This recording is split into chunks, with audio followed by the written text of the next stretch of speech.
መጻሕፍትን ካለማወቃችሁ የተነሳ ትስታላችሁ አለ ቅዱስ ቄርሎስ። ጌታ በማቴዎስ ወንጌል ስሕትክሙ በየአእምሮ መጻሕፍት ኢ በኃይለ እግዚአብሔር ያለውን ይዞ ጌታም የማቴዎስ ወንጌል ምዕራፍ 22 ላይ አይሁድ ምንድን ነው ያላቸው? መጻሕፍትን ስለማታውቁ ትስታላችሁ አላቸው። መጻሕፍትን ስለማታውቁ ትስታላችሁ። ቅዱስ ቄርሎስ ደግሞ ይህን ወስዶ መጻሕፍትን ካለማወቃችሁ የተነሳ ትስታላችሁ ዘውቱ ምስጢር ሃይማኖትን አብይ፣ ይኸውም ታላቁ የሃይማኖታችን ምስጢር ነው። ዘውቱ ክርስቶስ ዘአስተርአየ በሥጋ ወጸድቀ በመንፈስ ወተሰብከ በውስተ አሕዛብ፣ ይኸውም በሥጋ የተገለጠ በመንፈስ ቅዱስ እውነትነቱ የተረጋገጠ በሥጋ የታየ ለአሕዛብ የተሰበከ በመላእክት የተመሰገነ በክብር ያረገ ክርስቶስ ነው ይላል ድርሳነ ቄርሎስ ድርሳን 8 ላይ። መጻሕፍትን ካለማወቃችሁ የተነሳ እምነትን ትስታላችሁ፣ ሃይማኖትን ትስታላችሁ።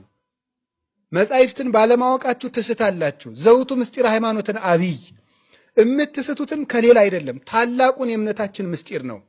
እምነት ያልኩትም ሌላ አይደለም፣ ዘውቱ ክርስቶስ ዘአስተርአየ በሥጋ በሥጋ የተገለጠው ክርስቶስ ነው ይላል።